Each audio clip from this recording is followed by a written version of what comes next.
This is Q Racing News, brought to you by the Bank of America Racing Challenge. Some changes to be made in the Ed Burke Million at Los Al on June 24th. 3 of the top 10 qualifiers have been pulled from the race following the grand jury indictment of Jose Trevino Morales and 14 others last week. The federal government has seized land in Texas and Oklahoma, plus 425 horses. Now, 3 of those horses had qualified to the Grade 1 Ed Burke. The Los Al Board of Stewards has denied the entry of all 3 horses in the final.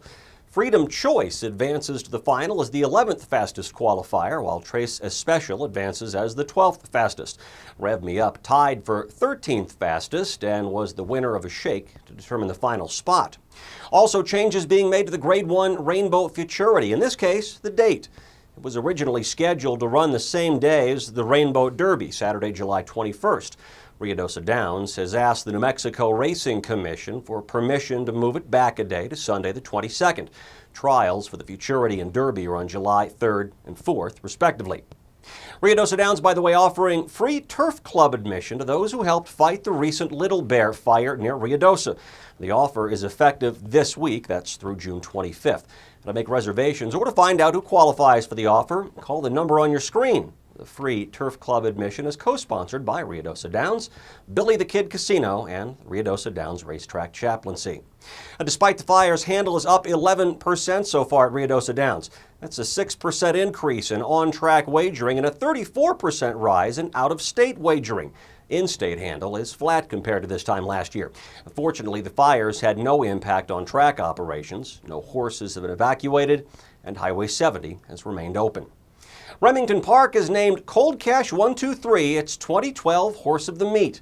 The 4-year-old gelding was also, not surprisingly, named Champion Older Male.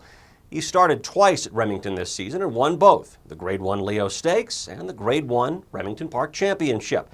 Here are the rest of the equine champions. A lot of PYCs. The champion 2-year-old. He was 3 for 3, including a win in the Remington Park Futurity for Statebreds.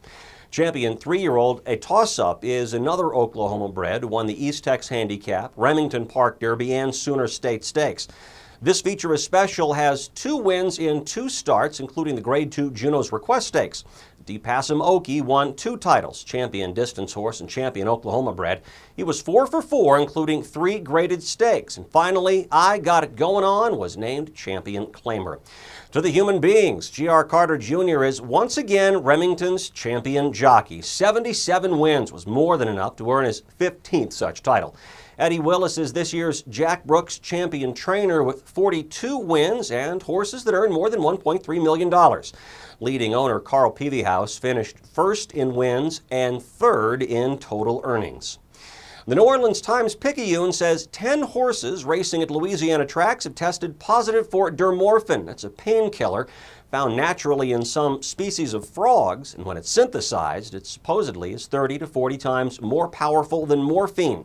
The 10 horses include a mix of thoroughbreds and quarter horses at Evangeline Downs, Delta Downs, and Louisiana Downs. The names of the horses and their trainers have not been released. The Racetrack Chaplaincy of America is requesting nominations for the 10th Annual White Horse Award. It's presented each year to a backside worker who's done something heroic in the past year on behalf of human or horse. You'll find nomination forms at the address on your screen. The RTCA, by the way, is also seeking a presenting sponsor for this year's award. If you're interested, call Paul Ransdell at the number below. July 1st nomination deadlines for regional races in the Bank of America Racing Challenge. All 6 divisions at Prairie Meadows, the host of this year's Challenge Championships on October 27th, plus the Championship Division at the Hippodrome in Mexico City.